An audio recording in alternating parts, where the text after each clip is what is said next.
Hey everyone, it's Ben Hardy here, and we are going on a drive in the GMC Canyon AT4. This is my third time, count it, third time in the GMC Canyon AT4. I have not reviewed any other Canyon. I'm hoping that in the future I'll be able to review like the Denali and some other packages. AT4X, that'll be a really exciting one. But I think that this package in the new Canyon is probably going to end up being the most popular because of a few reasons. First off, cool new digital gauge cluster. You've got the infotainment system. Now, the only thing that's a little bit of a gripe here with the new Canyon and the Colorado, frankly, is that you have some features like the lights that are in the infotainment system. So you have to kind of dive into a menu to get access to some of the features. So I do think that that's a little bit of a downside. But aside from that, the infotainment system is super responsive, and this interior for a mid-size pickup truck is extremely upscale. Like, if you're looking for more of a luxury experience, this is, as of right now, really the only mid-size pickup truck that offers this, you know, much of an upscale feel to it. And on top of that, the new AT4, I mean, it is powerful. This 2.7 with 310 horsepower, 430 pound-feet of torque, it gets up and moves, especially at high elevation. I know a lot of people have been kind of concerned about the mid-size pickup truck market going to a bunch of turbocharged 4-cylinders, but you know, when it comes to acceleration, I mean, this is actually enough to where, like, I've been a person that has never considered a mid-size pickup truck just based on, like, I know it sounds stupid, but based on power. Like, for my lifestyle, I actually don't need a full-size pickup truck. Most of the hauling I do and the towing that I've done a few times, it's been light enough that a mid-size pickup truck's been able to handle it. But the reason why I haven't ever purchased a mid-size pickup truck is because of comfort and also because of power, frankly. Like, I don't want to get in a vehicle and feel like it can't get out of its own way. But yeah, this 2.7, it definitely, it's pretty crazy. And the comfort on the new Canyon is really good. So I'm actually driving this back to back with the Sierra AT4X, which is obviously a full-size pickup truck with really advanced shocks. The AT4X has the multimatic shocks like what the AT4X would have in this. And I will tell you, the damping on the Sierra is definitely better, especially over the potholes and everything. It definitely handles it better, and a big part of that's the shocks and just bigger, heavier vehicle. But this does a really good job. Like, this is really close to driving like a full-size pickup truck when it comes to comfort. So I feel like GM's been able to accomplish quite a bit with this new Canyon Colorado, you know, sibling setup in terms of fixing a lot of issues that I feel like mid-size pickup trucks had. Now, like I said earlier, I think this is gonna be the most popular package. The Denali definitely has like a nicer interior than this, from what I've seen with the photos, but this is still an extremely nice interior with like the material use, the looks, everything.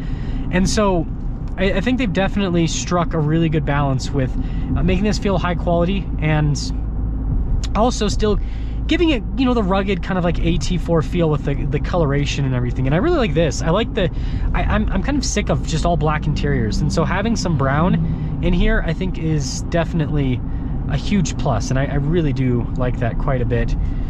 Now, some other stuff, the handling's really good with the truck. So that's one of the big benefits of mid-size pickup trucks is, like, full-size pickup trucks, they're so big that, you know, they handle okay, but not the greatest. Whereas this, it's small, it's lightweight, it's really sharp. So they've done a good job with the handling characteristics here with the Canyon. And while we're going uphill, let's get an acceleration here with the Canyon. Woo! Man, turbocharged pickup truck life. It's pretty dang good. Especially, I mean, I don't know what the elevation is right here specifically, but you know, I think it's pretty high. Actually, I'm pretty sure we can find this out here with our off-road pages. 8,000. I didn't realize we're that high.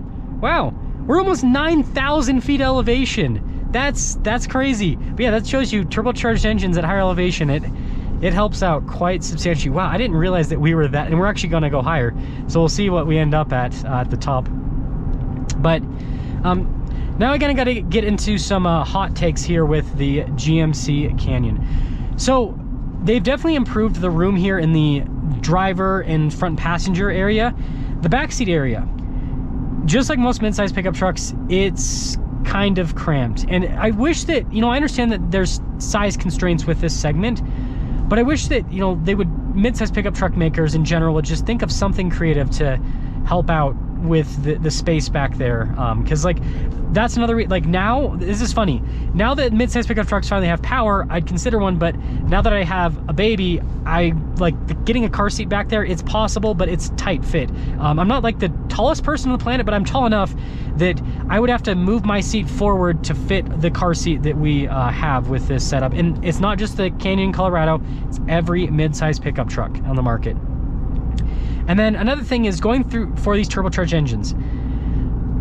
And I'm not just talking about Colorado and Canyon, I'm talking about the new Tacoma as well and Ford Ranger. Are these actually going to be reliable? I think that reliability is important for every single pickup truck buyer because pickup trucks are a more expensive vehicle and people tend to keep them for longer. But I've noticed with mid-size pickup truck buyers, they really keep them for longer. Like, you know, a lot of my friends have Tacomas. It's like, oh yeah, I've had this for, you know, 10 years and it's got 200,000 miles on it. You know, with, you know, people with other cars, it's like, oh yeah, I've had this for 3 years. It's got 40,000 miles on it. I'm going to trade this in a year, right? I feel like that's what most cars. So because they keep it for longer, like, is this actually going to be reliable? Are these 4-cylinder turbocharged engines in these small pickup trucks, they're going to be towing and hauling and daily driving, are they going to be reliable? That is a big question. And, you know, obviously we can't answer it right now because these trucks just came out, but I think that's going to be really important. And I wonder if that's potentially going to veer people to purchase more used pickup trucks if they aren't reliable, right?